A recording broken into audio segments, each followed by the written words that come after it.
Hello दोस्तों, कैसे हैं आप लोग। आज की हमारी कहानी है कला। माँ, मेरा कॉलेज जाने का समय हो गया है, लंच बॉक्स तैयार है। सुपर्णा बोली। अरे सुपर्णा बिटिया, आज तुम ही टिफिन भर लो, सब्जी पराठा बना दिया है, तब तक मैं चाय चढ़ा देती हूँ, माँ ने जवाब दिया। सुपर्णा ने टिफिन भरते बड़बड़ाते हुए कहा, माँ, पूजा भाभी कब से मायके गई हुई हैं, आने का नाम ही नहीं ले रही, ना जाने कब आएगी। सारे घर का काम तुम्हें ही करना पड़ रहा है। अरे बिटिया, सुबह सुबह काहे बड़बड़ा रही हो, जब आना होगा तो आ जाएगी, पहली बार तो नहीं गई।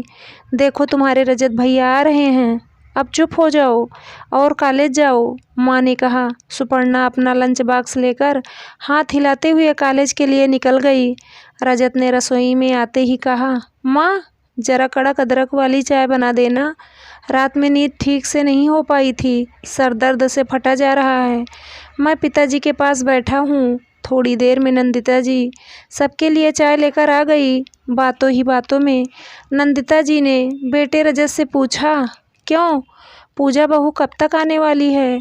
माँ, कल रात पूजा से फ़ोन पर बात हुई थी, उसकी माँ की आँख का ऑपरेशन तो हो गया है, पर डॉक्टर ने आराम करने को कहा है। पूजा भी कुछ दिन और रुकने वाली है। अरे बेटा, अब मुझसे भी रसोई में काम नहीं होता, उसे जल्दी आने को कहो, माँ ने कहा। माँ, तुम्हें तो मालूम है, साल भर पहले उसके पिताजी का निधन हो गया है और वो घर की इकलौती बेटी है, तो उसे अपनी माँ का ध्यान रखना पड़ता है। माँ, तुम पूजा को फ़ोन करके उसकी माँ का हाल चाल पूछ लेना, उन्हें भी अच्छा लगेगा, बेटे ने कहा। समय मिलते ही नंदिता जी ने पूजा बहू को फ़ोन लगाया और कहा, तुम्हारी माँ की तबीयत कैसी है और तुम कब तक आ रही हो। मुझे यहाँ घर के सारे काम करने पड़ रहे हैं, रसोई में तो आदत ही छूट गई है। पूजा ने जवाब देते हुए कहा, मम्मी जी, आप कुछ दिनों के लिए खाना बनाने वाली रख लीजिए। अरे बहू, तुम तो ऐसे कह रही हो जैसे पैसे पेड़ में लगते हों। तुम अपनी माँ की देख रेख के लिए किसी रिश्तेदार को बुला लो और तुम यहाँ आ जाओ। तुम्हें तो मालूम है, सुपर्णा की शादी को अब कुछ ही महीने बाकी हैं, सारी तैयारियां भी करनी हैं, नंदिता जी ने थोड़ी ऊंची आवाज़ में कहा। पूजा बहू ने भी जवाब देते हुए कहा, मम्मी जी, माँ के प्रति मेरा भी तो कुछ फर्ज है।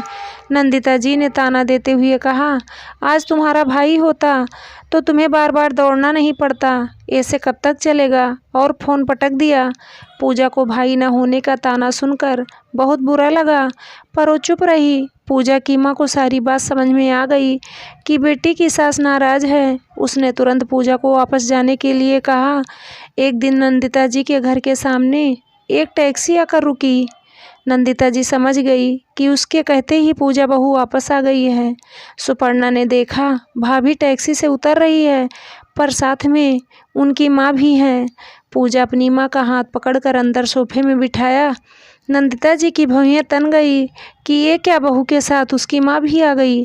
पर रजत बहुत खुश था। चलो, पूजा को अब जाने आने की परेशानी नहीं होगी। पूजा ने फ्रेश होकर सबके लिए खाना बनाया और अपनी माँ को सुपर्णा के कमरे में ले आई, पर सुपर्णा को यह पसंद नहीं आया।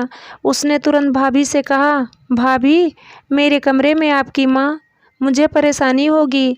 अरे सुपर्णा, कुछ दिनों की तो बात है, तुम माँ के साथ रह लो। मौका मिलते ही पूजा ने रजत से कहा, मैंने निर्णय लिया है, माँ का घर बेचकर हम यहीं कहीं घर खरीद लेते हैं, जिससे माँ हमारे पास ही रहें। पूजा की बात सुनते ही रजत ने कहा, मकान लेने की क्या ज़रूरत है, माँ हमारे साथ भी तो रह सकती हैं। रजत, माँ कभी बेटी के ससुराल रहने को तैयार नहीं होगी, और मैं भी नहीं चाहती कि माँ हमारे साथ रहें और संबंधों में कड़वाहट आए। पास रहने से उनको भी अपने हिसाब से रहने में आसानी होगी और हम भी उनका ध्यान रख सकेंगे। कुछ ही दिनों में पूजा ने पास में ही माँ के लिए घर ले लिया और सामान शिफ्ट कर दिया। पूजा अपने घर से ही माँ के लिए चाय नाश्ता दोनों समय का खाना पहुँचा दिया करती थी और समय समय पर माँ की आंखों में दवाई डालना और दवाई देना नहीं भूलती। पूजा की माँ भी खुश थी कि बेटी साथ में नहीं है, पर पास में तो है। एक दिन नंदिता जी ने कह दिया, बहू पूजा, कब तक रोज ऐसे ही माँ को खाना पहुँचाती रहोगी। माँ के लिए एक काम वाली रख दो, वो उनका पूरा ध्यान रखेगी। और तुम्हारे पिताजी की पेंशन भी तो आती होगी, उनका खर्च चल जाएगा।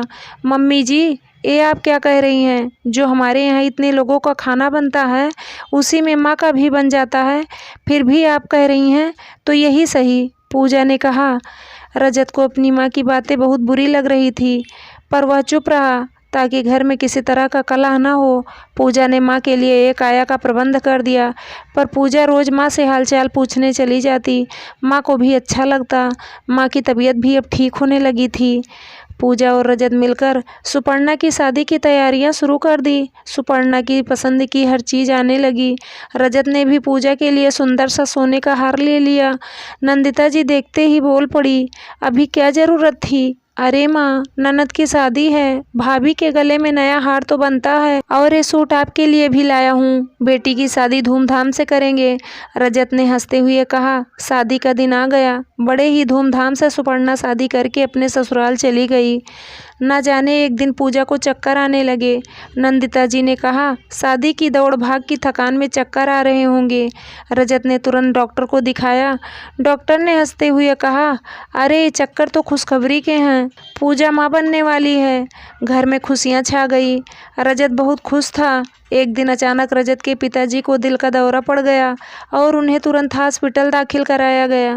नंदिता जी का रो रो कर बुरा हाल था। रजत भी घबरा गया। तभी डॉक्टर ने आकर बताया, घबराने जैसी कोई बात नहीं है, माइनर अटैक है, कुछ दिन आराम करना पड़ेगा। नंदिता जी ने बेटा रजत से कहा, तुम जल्दी से सुपर्णा को फ़ोन करके उसे बुला लो। तभी पूजा बहू ने कहा, मम्मी जी, रजत और मैं तो हूँ, सुपर्णा को बुलाने की क्या ज़रूरत है?